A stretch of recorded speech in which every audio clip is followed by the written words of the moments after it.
ദൈവത്തിന് സ്തുതി. പ്രഭാത കിരണം ഭാഗം 423. ഇന്ന് ഫെബ്രുവരി മാസം 26-ാം തീയതി 57-ാമത്തെ ദിവസത്തിലെത്തി. വിശ്വാസത്തിന്റെ പാതയിൽ സഞ്ചരിക്കുന്ന മോശ ദൈവം വഴിയൊരുക്കുന്നവൻ മാത്രമല്ല, അവൻ കൈപിടിച്ച് നടത്തുന്നവനുമാണെന്ന് പതിയെ തിരിച്ചറിയുന്നുണ്ട്.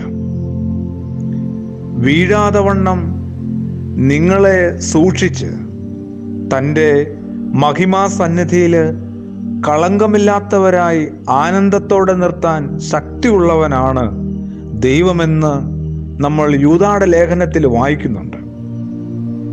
അബ്രഹാമിനെ ദൈവം വിളിച്ചു, വിളികേട്ട് ഇറങ്ങി വിശ്വാസികളുടെ പിതാവെന്ന് പേരിന് അർഹനാവുന്നുണ്ട്. പ്രവർത്തന നിരതരാകുവാൻ നാം തൽപരരാണ്. എന്നാൽ ദൈവത്തിൻ്റെ ഹിതം അറിയാനായിട്ട് നാം ഏകാന്തത ആഗ്രഹിക്കാറുണ്ടോ? ദൈവശബ്ദത്തിന് നാം കാതോർക്കുന്നവരാണോ? കാറ്റിലും ഇടിയിലും മിന്നലിലും കേൾക്കാതെ പോയ നേരിയ സ്വരത്തിലുള്ള ദൈവത്തിൻ്റെ ഇടപെടൽ ഏലിയാവ് കേട്ടത് എങ്ങനെയാണെന്ന് നമ്മൾ വിശുദ്ധ ഗ്രന്ഥത്തിൽ വായിച്ചിട്ടില്ലേ? കാറ്റില് യഹോവയുടെ ഒരു സാന്നിധ്യം ഏലിയാവ് ആഗ്രഹിച്ചു, പ്രതീക്ഷിച്ചു, ഇല്ലായിരുന്നു. ഇടിമിന്നലില്ലായിരുന്നു, ഭൂകമ്പത്തിലില്ലായിരുന്നു. അതിനുശേഷം ഒരു നിശബ്ദതയിൽ പതിയെ ആ ഏലിയ പ്രവാചകന് ദൈവത്തെ അനുഭവിച്ചറിയാനായിട്ട് സാധിക്കുകയാണ്. അത് കർത്താവാണ് എന്ന് പടകിൽ യാത്ര ചെയ്ത ശിഷ്യന്മാരിൽ യോഹന്നാന് പെട്ടെന്ന് വിളിച്ചു പറയുന്നുണ്ട്. നമ്മുടെ താല്പര്യങ്ങളെല്ലാം ദൈവത്തിൻ്റെ താല്പര്യങ്ങളായി തെറ്റിദ്ധരിക്കാതിരിക്കുവാനുള്ള ഒരു ഒരുക്കം, ഒരു ജാഗ്രത നമ്മുടെ ജീവിതത്തിൽ എപ്പോഴും ഉണ്ടാവണം.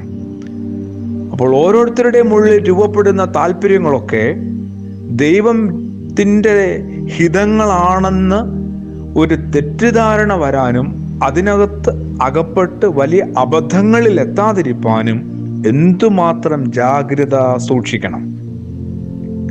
സാധാരണ സംഭവങ്ങളിൽ പോലും അസാധാരണത്വം ദർശിക്കാനുള്ള കഴിവാണ് ശരിക്കും ദർശനം.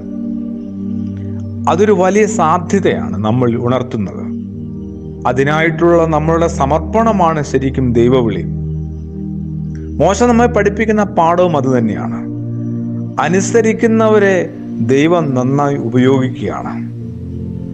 ദൈവം മോശയെ ഒരു ചാനലായി ഉപയോഗിക്കുകയാണ്. എല്ലാ പരിമിതികളോടും ദൈവം അവനെ അംഗീകരിച്ചു. അതാണ് വാസ്തവം. അപ്പോൾ ദൈവത്തിൻ്റെ വിമോചന ദൗത്യത്തിൽ പങ്കുചേരാനുള്ള ആഹ്വാനമാണ് മോശ പതിയെ ചെവിക്കൊണ്ടത്. ദൈവം എന്ത് ചെയ്യാൻ പോകുന്നുവെന്ന് മോശ കാണാൻ പോകുന്നതേ ഉള്ളൂ.